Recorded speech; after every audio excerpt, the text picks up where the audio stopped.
हाय दोस्तों, आप सभी दोस्तों को स्वागत है एक नए और शानदार ब्लॉग में। क्रिसमस का त्यौहार किसी भी परिचय का मोहताज नहीं है। पूरे विश्व में सबसे बड़े त्यौहार का नाम लिया जाए तो सबसे ऊपर क्रिसमस का नाम ही आएगा, क्योंकि विश्व की 90% पॉपुलेशन इसे सेलिब्रेट करती है और अन्य त्योहारों की तरह इस त्यौहार में भी विभिन्न प्रकार के पकवान बनाए जाते हैं। पर उन सब में सबसे ज़्यादा खास होता है क्रिसमस का केक, जो इस त्योहार की मिठास को कई गुना बढ़ा देता है।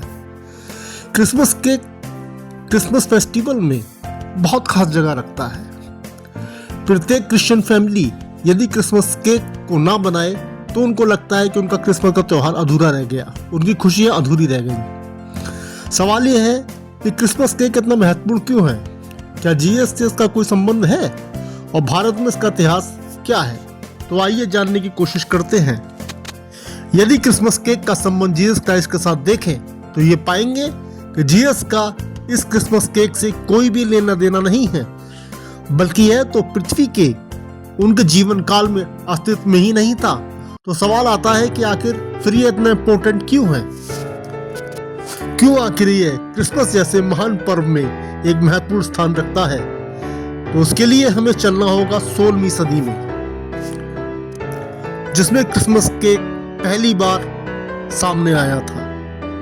तब इसका रूप आज के समय की तरह नहीं था, बल्कि एक दलिये के रूप में था। जी हाँ, दलिये के रूप में है, ये सत्य है।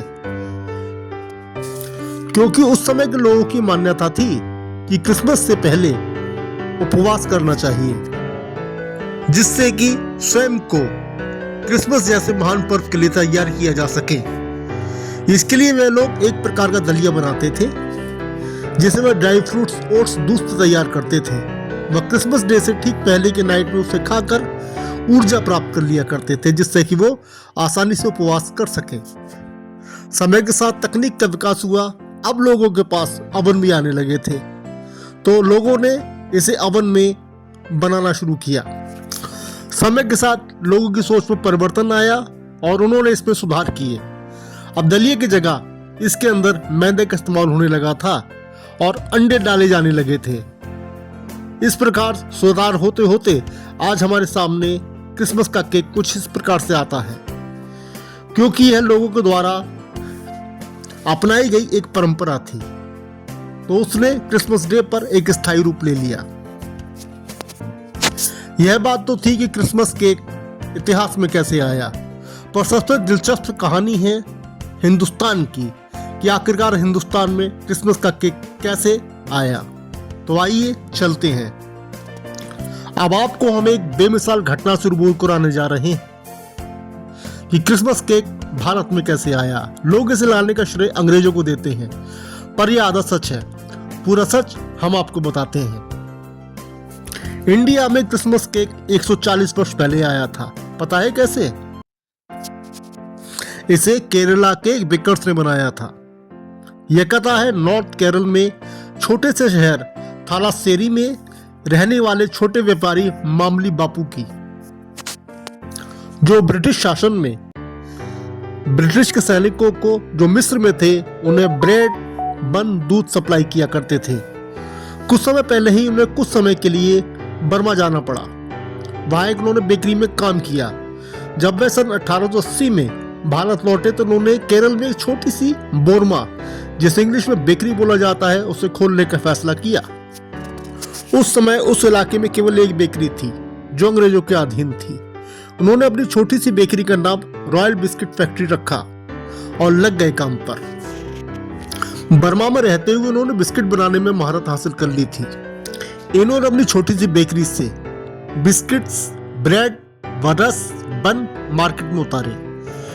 इनके बनाए प्रोडक्ट अंग्रेजों की बेकरी से बहुत सस्ते थे और अच्छे थे। धीमे धीमे इन्हें प्रसिद्धि मिलने लगी। अब इंडियन के साथ ब्रिटिश भी इनसे सामान लेने लगे थे। सन 1883 में एक अंग्रेज मॉर्डक ब्राउन इनकी दुकान पर आए। मॉर्डक ब्राउन स्कॉटलैंड के निवासी थे और भारत के केरला में दालचीनी के बहुत बड़े बागान के मालिक भी थे।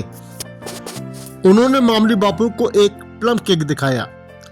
वो उसका टुकड़ा भी उन्होंने चखा दिया। अब उन्होंने उनसे कहा, यह केक वे इंग्लैंड से लेकर आए हैं, क्या वह इस टाइप का केक बना सकते हैं? मामली बापू ने बिना किसी सोच विचार के हाँ बोल दिया, बल्कि उन्हें यही नहीं पता था कि उसे बनाने के लिए क्या क्या सामग्री लेनी पड़ेगी।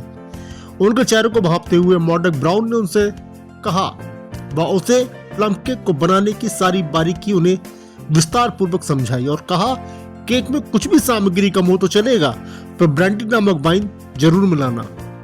यह कहकर वे अपनी गाड़ी में बैठकर चले गए। मामली बापू ने इसे एक चुनौती के रूप में लिया और लग गए काम पर। उन्होंने सामग्री इकट्ठी करी, पर उन्हें ब्रांडी नहीं मिली, तो उन्होंने उसमें उसकी जगह आसानी से उपलब्ध हो जाने वाली काजू की शराब, जिसे फेनी भी बोला जाता है, उसका इस्तेमाल किया। जब उनका केक बनकर तैयार हो गया तो वह उसे मॉडक ब्राउन को चखाने के लिए ले गए।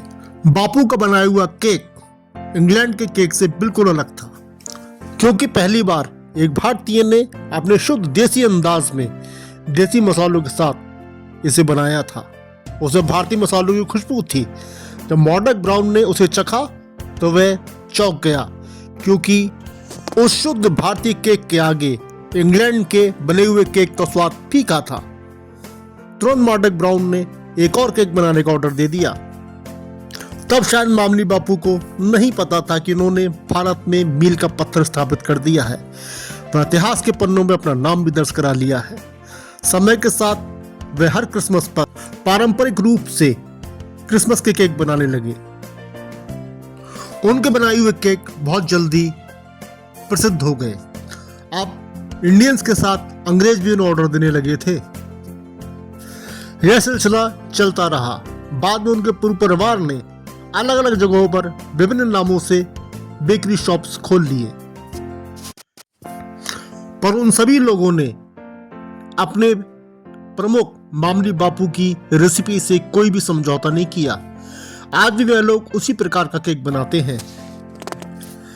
आज भी मामली बापू की बेकरी थालास्सेरी में मौजूद है, जिसको उनके वंशज प्रकाश मामली चलाते हैं। बीबीसी के एक इंटरव्यू में प्रकाश मामली ने बताया कि समय की जरूरत के हिसाब से बापू की बेकरी को उस क्षेत्र की प्रमुख जगह पर स्थानांतरित कर दिया गया है और हम लोग उसी पारंपरिक तरीके से 2 दर्जन से भी अधिक स्वादों में केक बनाते हैं। उन्होंने बताया कि उन्हें मुंबई, बेंगलोर, चेन्नई, कोलकाता, दिल्ली जैसे बड़े शहरों से भी ऑर्डर मिलते हैं और वह उन्हें केक कोरियर के माध्यम से भेजते हैं। आज भी उनके परिवार ने अपने पूर्वज मामली बापू का नाम जिंदा रखा है और उन्होंने मामली सरनेम को एक ब्रांड बना दिया है, जिसे आप अमेजॉन, फ्लिपकार्ट से मामली केक के नाम से ऑर्डर कर सकते हैं। तो इस प्रकार मामली बापू के छोटे से प्रयोग से क्रिसमस का केक भारत में आया है। आशा है आप लोगों को जानकारी अच्छी लगी होगी। जुड़े रहे हमारे साथ ऐसी ही अन्य वीडियो के लिए। अगर वीडियो अच्छा लगा हो तो लाइक करें और कमेंट करें और चैनल को सब्सक्राइब अवश्य करें। Praise the Lord and happy Christmas.